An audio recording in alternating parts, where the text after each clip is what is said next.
이제 오늘 우리에게 주신 하나님의 말씀을 함께 찾아서 보시고 그 다음에 귀로 듣는 시간 이어갖겠습니다. 오늘 구약의 말씀은 구약 선지서 가운데 요나서 3장 1절의 말씀입니다.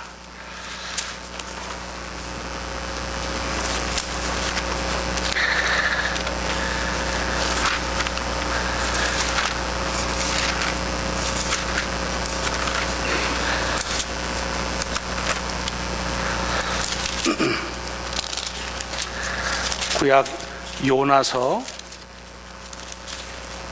3장 1절부터 10절까지 있는 말씀인데 구약 성경 1288페이지 기록되어져 있습니다. 여호와의 말씀이 두 번째로 요나에게 임하니라. 이르시되 일어나 저 큰 성읍 니느웨로 가서 내가 네게 명한 바를 그들에게 선포하라 하신지라. 요나가 여호와의 말씀대로 일어나서 니느웨로 가니라. 니느웨는 사흘 동안 걸을 만큼 하나님 앞에 큰 성읍이더라. 요나가 그 성읍에 들어가서 하루 동안 다니며 외쳐 이르되 40일이 지나면 니느웨가 무너지리라 하였더니 니느웨 사람들이 하나님을 믿고 금식을 선포하고 높고 낮은 자를 막론하고 굵은 베옷을 입은지라. 그 일이 니느웨 왕에게 들리매 왕이 보좌에서 일어나 왕복을 벗고 굵은 베옷을 입고 제 위에 앉으니라. 왕과 그의 대신들이 조서를 내려 니느웨에 선포하여 이르되 사람이나 짐승이나 소떼나 양떼나 아무것도 입에 대지 말지니 곧 먹지도 말 것이요 물도 마시지 말 것이며 사람이든지 짐승이든지 다 굵은 베옷을 입을 것이요 힘써 하나님께 부르짖을 것이며 각기 악한 길과 손으로 행한 강포에서 떠날 것이라. 하나님이 뜻을 돌이키시고 그 진노를 그치사 우리가 멸망하지 않게 하시리라. 그렇지 않을 줄 누가 알겠느냐 한지라. 하나님이 그들이 행한 것 곧 그 악한 길에서 돌이켜 떠난 것을 보시고 하나님이 뜻을 돌이키사 그들에게 내리리라고 말씀하신 재앙을 내리지 아니하시니라. 아멘. 아멘. 신약의 말씀은 고린도전서 7장의 말씀입니다. 고린도전서 7장 29절로 31절의 말씀, 신약성경 271페이지입니다.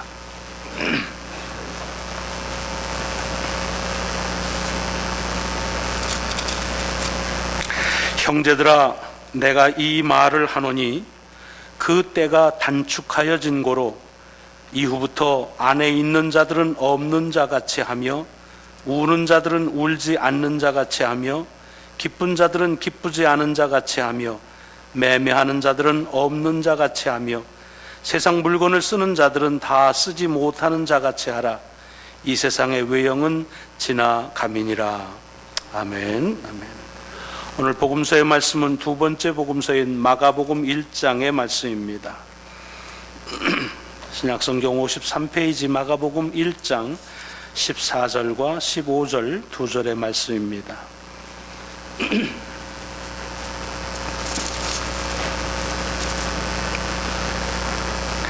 요한이 잡힌 후 예수께서 갈릴리에 오셔서 하나님의 복음을 전파하여 이르시되 때가 찼고 하나님의 나라가 가까이 왔으니 회개하고 복음을 믿으라 하시더라. 아멘. 아멘. 오늘 봉독한 요나서의 말씀, 고린도전서의 말씀, 그리고 마가복음의 말씀이 여러분을 한 주간 보호하시는 말씀, 또 하나님의 능력이 함께 하시는 귀한 말씀이 되시기를 주의 이름으로 축원합니다. 오늘 이 세 말씀, 구약과 신약과 복음서의 말씀은 요약되면 한마디로 회개에 대한 말씀입니다. 복음의 시작은 회개로부터 시작되어지고 구원도 회개로부터 시작되기 때문에 성경은 이 회개에 대한 것을 매우 많이 강조하고 있는 것을 볼 수가 있습니다. 여러분, 이 신앙의 바른 시작은 이 회개, 뉘우침에서부터 다시 돌아섬에서부터 시작된다는 말은 아마도 많이 들으셨을 것이라고 생각합니다. 어떤 교회 목사님께서 부임하셨는데 첫 번째 부임 설교에서 이 회개를 강력하게 그렇게 전파하시는 말씀을 선포하셨습니다. 그렇게 많은 사람들이 아주 감동을 받았습니다.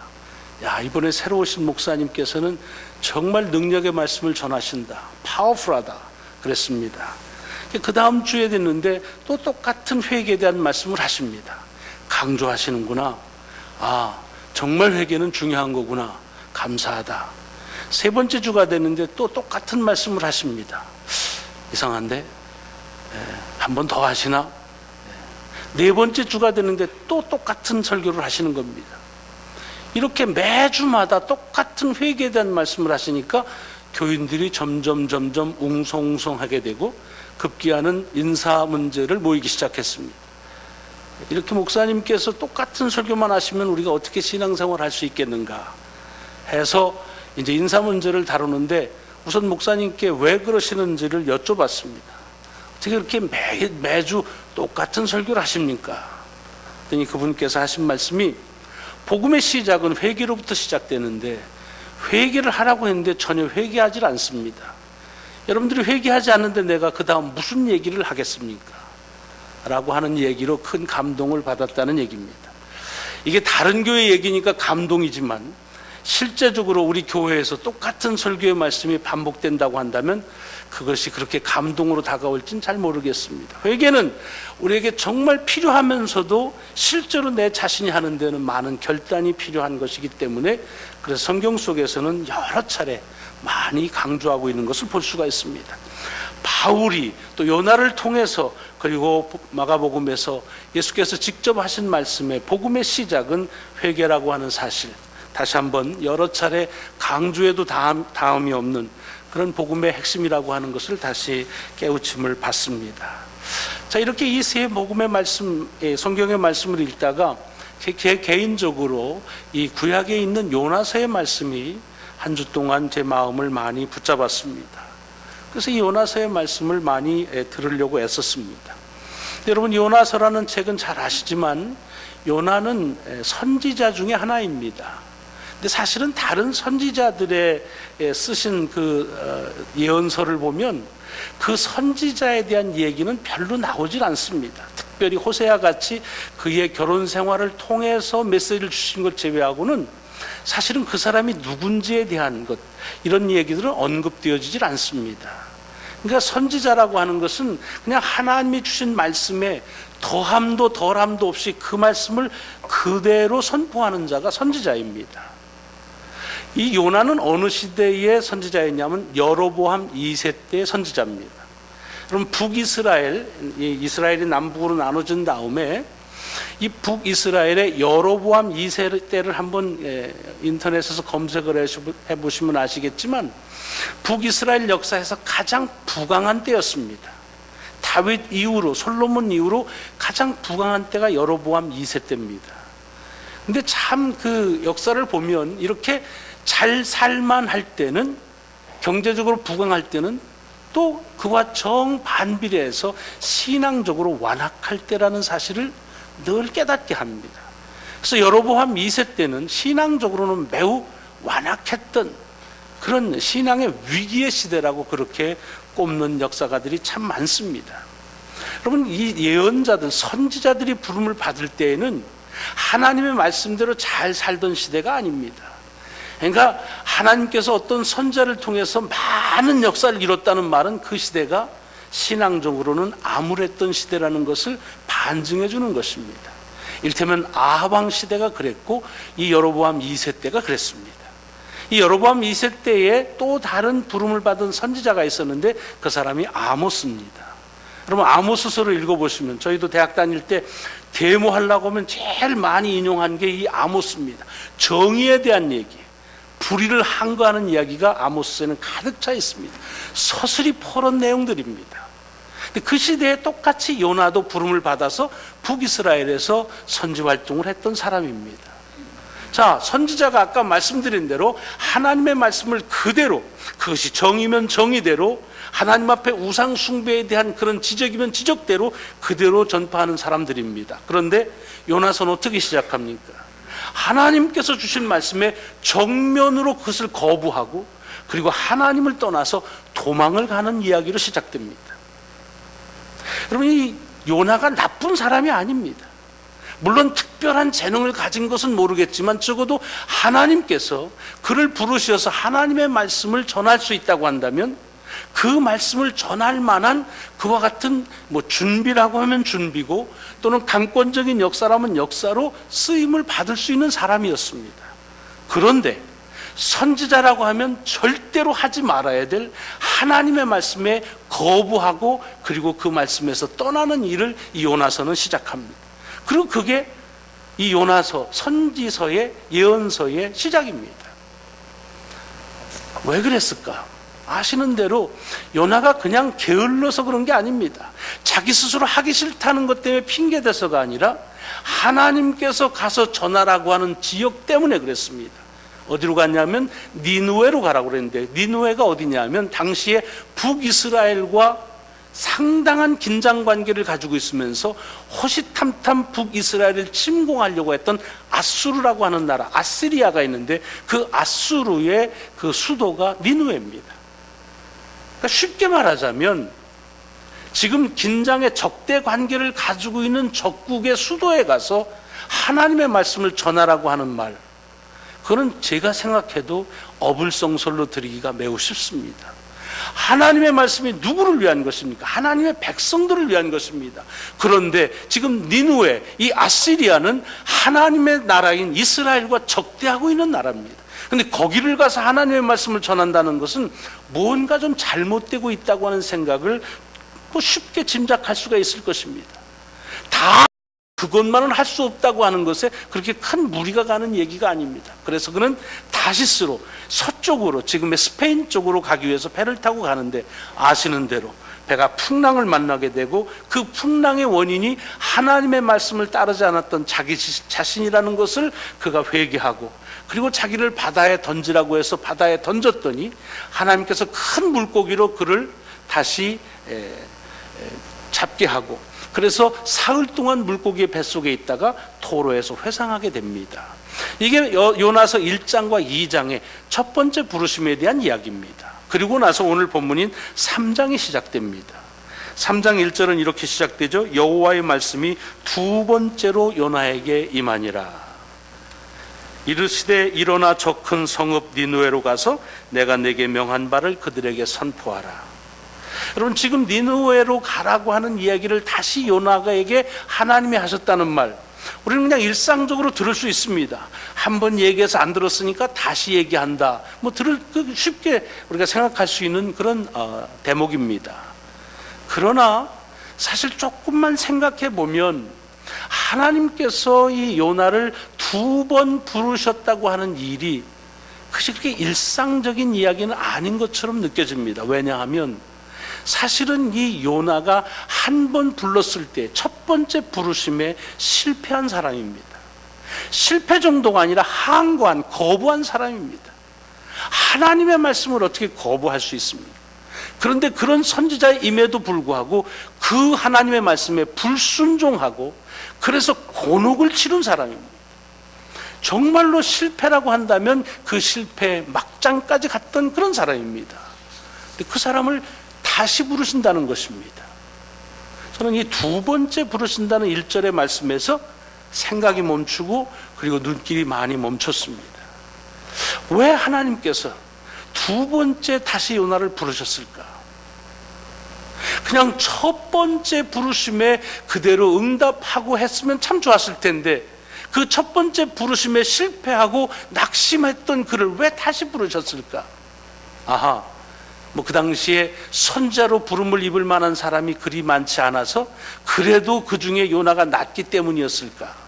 아까도 말씀드렸지만 선지자를 하나님께서 부르실 때는 그들의 가지고 있는 능력이나 그의 역량을 보지 않으십니다. 물론 하나님께서 선지자를 부르셔서 그들을 통해서 이루신 일은 위대하지만, 그러나 하나님은 어떤 사람의 위대한 점을 불러서 그것 때문에 선지자로 부르신 적은 없습니다.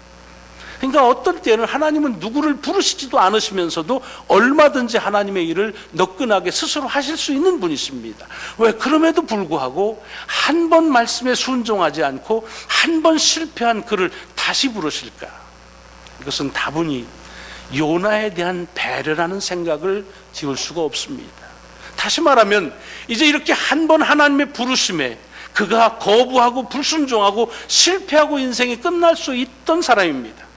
그러므로 많은 사람들이 요나를 기억할 때 그는 하나님의 부르심에 불순종한 삶을 살았다, 그는 그렇게 해서 인생을 실패하고 살았다라고 그렇게 인생을 마감할 수 있던 사람입니다.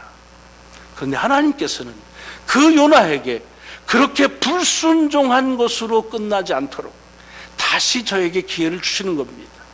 저에게 실패하는 그 자리에서 그대로 머물러 그냥 삶을 거기서 그렇게 끝나는 것이 아니라 다시 불러서 그로 하여금 실패 자리에서 다시 그 부르심을 통해서 새로운 은혜의 기회, 새로운 축복의 기회로 초청하는 하나님의 배려라고 하는 말씀을 오늘 본문 속에서 지울 수가 없습니다.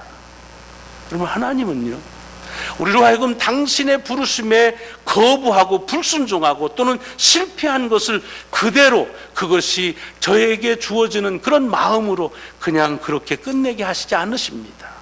사실 성경을 보면은 이렇게 하나님께서 한 번 부르셨을 때 그 부르심에 실패했던, 페일했던 사람들을 다시 부르는 역사는 많이 찾아볼 수가 있습니다.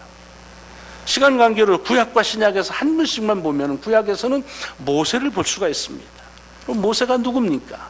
나이 40이 될 때까지 민족을 생각하고 그리고서 그것을 위해서 무언가 할 수 있는 파워를 가진 자리에 있던 사람입니다. 애굽의 왕자로서 비록 어답트 되긴 했지만은 그 만한 실력을 함의하고 자격을 구비했던 사람입니다. 거기에다가 자기가 히브리 민족이라고 하는 민족적인 의식을 가지고 있었습니다. 그래서 어느 날 히브리 민족에 대한 애굽 사람들의 그 농락을 그대로 보지 아니하고 그를 저해하는데, 그 일로 인해서 모세는 어떻게 됩니까? 사실은 그만하면 그때 나이 40대에 그를 불러서 민족을 위한 어떤 일을 하게 했어야 됩니다. 하나님은 아주 매정하게도 그렇게 민족에 대한 열정을 가지고 민족 의식을 가지고 있던 모세를 광야로 도망가게 내빼는 그런 실패자로, 낙오자로 그렇게 그의 인생을 인도합니다. 그리고 40년이 지났습니다. 그리고 나서 하나님께서는 다시 그 모세를 부르시는 것을 우리는 성경 속에서 볼 수가 있습니다. 여러분, 모세가 40년 동안 잘 갖추어지는 왕자로서 민족의식을 가지고 있던 사람으로서 한 번 그렇게 그가 민족을 위해서 무엇인가 하려고 하다가 그러나 그렇게 실패로 끝나버렸다고 한다면 우리 속에 출애굽의 역사는 지금의 우리에게 주어져 있는 모세의 역사로 기록되어지지 않았을 것입니다. 하나님께서는 그의 첫 번째 부르심에 그렇게 낙오했던, 실패했던 같은 그 모세를 다시 불러서 하나님의 이스라엘 민족의 구원의 역사에 중요한 역할을 다시 위임하는 것을 볼 수가 있습니다. 신약에 보면은 예수님의 제자 가운데 베드로가 그렇지 않습니까? 베드로가 누구입니까? 수제자로 불리울 만큼 하나님 앞에 죽기를 각오하면서 자기의 스승인 그리스도 예수를 따르겠다고 한 사람입니다. 그러나 그가 자기의 그 결정이 얼마 채 가기도 전에 신변에 조그마한 위협이 오자마자 그대로 그를 배반하는 그런 약한 모습을 봅니다. 첫 번째 그에게 왔던 부르심은 그렇게 끝나버리고 낙향합니다. 여러분, 베드로의 이야기가 복음서 가운데서 그렇게 끝나버린다 하면 그러면 사실 가룟 유다의 그것과 다를 바가 없을 것입니다. 그런데 하나님께서는 다시 그리스도를 통해서 이 베드로를 부르십니다. 그리고서 다시 내가 나를 사랑하느냐? 라고 하면서 그 사랑하는 고백 가운데서 내 양을 먹이라고 다시 두 번째 그를 불러서 하나님의 귀한 사역자로 세우십니다. 여러분, 이런 일들은 비단 성경 속에서만 예를 찾아보는 것이 아니라 우리의 역사 속에서 수없이 언급되어지는 것입니다. 실패한 자들을 실패하는 자리에 그대로 두지 아니하고 오히려 그 실패에 다시 도전할 수 있도록 다시 부르시는 두 번째 부르심의 역사는 하나님의 귀한 배려로 우리 역사 가운데서 수없이 많이 이어져 오고 있다는 사실을 예를 들자고 한다면 시간이 부족할 만큼 많이 들을 수가 있을 것입니다. 아니, 다른 사람 얘기는 그만두고 여러분 자신은 어떠십니까? 여러분은 하나님께서 처음 부르신 그 부르심에 그대로 순종하고 그 순종에서 지금까지 계속 이어져 오십니까? 만약 그렇다고 한다면 여러분은 참으로 행복한 사람입니다. 감사하십시오. 여러분의 삶의 터전이 처음 세웠던 그 터전에서 지금도 여상하게 하나님의 은혜와 축복을 감사하며 살고 있다고 한다면 그것은 정말 큰 축복입니다.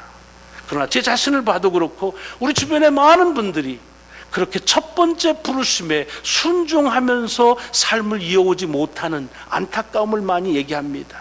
하나님이 세우신 삶의 터전마다 그렇게 실패와 낙오와 그리고 의기소침하는 그런 상처들을 이어가고 있는 것을 많이 봅니다. 그러나 어떻습니까?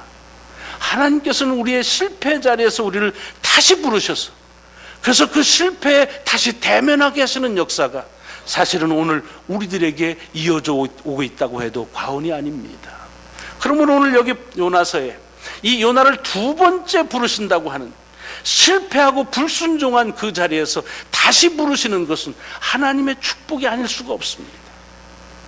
여러분, 하나님께서는 요나나 모세나 베드로나 지나간 역사 속에 누구 가릴 것 없이 불렀던 수많은 사람들의 두 번째 부르심과 더불어서 오늘 우리들에게도 하나님은 두 번째 또다시 부르시는 그런 음성을 주시고 계시다고 하는 사실입니다.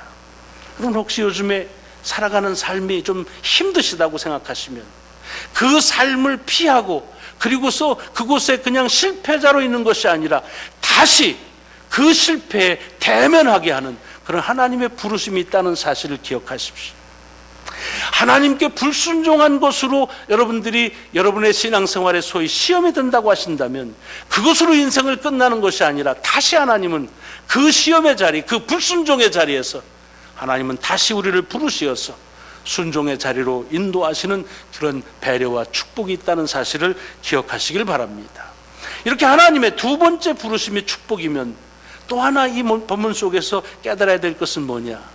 이런 하나님의 이 실패하고 불순종한 요나를 다시 부르신 것도 귀하지만 그와 더불어서 같이 귀한 또 하나의 것이 있습니다. 그것은 이렇게 두 번째 부르시는 이 주님 하나님의 부르심에 순종한 요나의 모습입니다. 그럼 우리가 얼핏 보면은 한 번 실패했으니까, 한 번 불순종했으니까 이제 다시 부르시니까 그것을 순종하는 것이 매우 자연스러운 것이라고 볼 수 있지만 그건 남의 얘기이기 때문에 그렇게 들려집니다.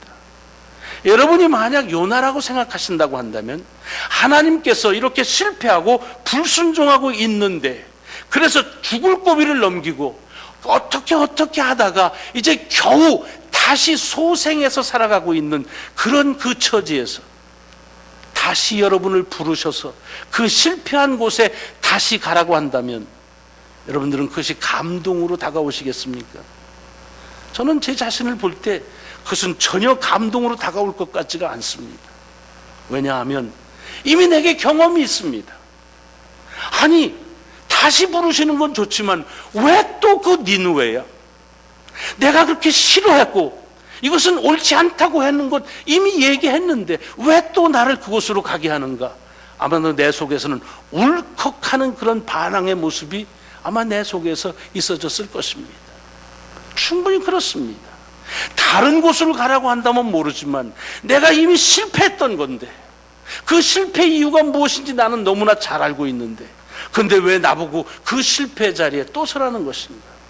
내가 한번 사업 망했던 건데 그 사업을 또 하라는 것인가? 내가 한번 망가진 그런 관계인데 또 나보고 거기를 또 그 관계에 서라고 하는 것. 내가 한번 얼그러지고 문제 있는 건데 그걸 또 서라고 하는 것. 이것은 어떻게 보면 야박하게 들리고 비정하게 들릴 것입니다. 그래서 사실은 이 두 번째 실패의 자리에 다시 서게 하라는 하나님의 부르심에 요나는 그 부르심을 거절할 만한 더 많은 충분한 이유를 가지고 있었을 것입니다. 그럼에도 불구하고 요나가 그 부르심에 순종했다고 하는 사실이 이게 그렇게 아름답고 귀하게 보이는 것입니다. 거부할 수 있는 수많은 경험이 있고 사실 이 요나에게 니느웨라고 하는 니자만 들어도 아마 트라우마가 생겼을 것입니다. 누군가가 니느웨 얘기만 하더라도 그곳 내 삶에 실패했던 것 그리고 내가 정말 죽음을 경험했던 그곳 이런 생각으로 혀를 내둘렀을 것입니다. 그런데 그런 곳에 하나님의 부르심에 순종했다고 하는 것, 이것이 기적입니다. 여러분, 주님께서는 복음서를 보면은 사람들이 많은 기적을 보여달라고 그럴 때 요나의 기적밖에 보여줄 것이 없다고 말씀하셨습니다. 많은 경우 그 요나의 기적을 죽음에서 사흘 동안 물고기 뱃속에서 잘 생명을 유지한 그것을 얘기하지만, 물론 그럴 수도 있지만 주님의 포인트는 그게 아닙니다. 갈 수 없는 니느웨까지 요나가 갔다고 하는 것, 그리고 들을 수 없는 말을 한 번 자기에게 들려질 때에 전 민족이 하나님 앞에 회개했다고 하는, 이게 기적이라는 것입니다. 이 회개의 기적을 요나는 자기 스스로 하나님 앞에 거부하려고 하면 거부할 수 있는 충분한 이유들이 있음에도 불구하고 다시 부르심에 순종하며 그리고 나갔던 이 순종 때문에 가능했다고 하는 사실을 봅니다. 아까도 말씀드렸던 모세 이야기를 다시 돌아가 보면요, 모세가 두 번째 80에 주님께서 부르실 때 그 부르심에 거부할 만한 충분한 이유가 있었습니다. 나 같으면 이렇게 대답했을 것 같아요. 하나님이 그렇게 내 민족에 대해서 내가 필요하다고 한다면 내가 가장 잘 준비되었던 40년 전 그때 하셨어야죠. 내 민족에 대한 열정이 끓었던 그때 나를 쓰셨어야죠. 그때는 나를 이렇게 이 광야로 내밀고 그리고 실패자로 낙오자로 만드시고 다시 지금 와서 나를 쓰시겠다니, too late. 40년 동안 나는 이제 민족에 대한 열정이 식었습니다. 나는 이제 애굽에서 가지고 있는 아무런 파워도 없습니다. 그러므로 하나님께서 쓰시겠다는 건 고맙지만은 it's too late. 지금은 늦었습니다. 충분히 그렇게 말할 수 있을 것입니다. 그러나 쉽지 않았지만 모세는 하나님의 두 번째 부르심에 순종함으로 이스라엘의 구원의 역사에 큰 쓰임을 받는 사람이 되는 겁니다. 베드로 마찬가지입니다.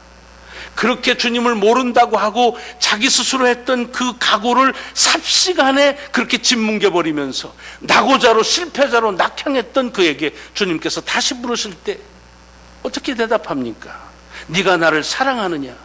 우리 본문에서는 내가 주님을 사랑하는 줄을 주님이 왜 모르십니까? 라고 얘기하는 것처럼 주님에 대한 사랑이 아직도 식지 않은 것처럼 보이지만 그게 아니라는 뜻을 여러 번 말씀드렸습니다. 주님은 네가 나를 조건 없이 정말로 하나님의 사랑으로 사랑할 수 있겠느냐 그럴 때 베드로가 대답하는 겁니다. 주님, 내가 주님을 그렇게 주님이 나를 사랑하신 것처럼 아가페적으로 사랑하지 못한다는 거 아시지 않습니까? 나는 인간의 한계를 가지고 사랑할 수 있을 때만 사랑하고 그렇지 못할 때는 사랑하지 못했던 것 아시지 않습니까? 부끄러움입니다. 죄책감이 있습니다. 그러므로 두 번째 부르심에 대해서 이 베드로는 그것을 사양할 만한 여러 가지 이유를 가질 수 있었습니다. 그럼에도 불구하고 이 베드로는 주님의 두 번째 부름에 순종함으로, 그래서 하나님의 그리스도를 통한 구원의 역사에 최초의 증언자의 역할을 감당하게 되는 것입니다. 여러분의 삶 속에서 하나님께서 다시 그 실패자로 다시 세우는 이유가 어디 있겠습니까?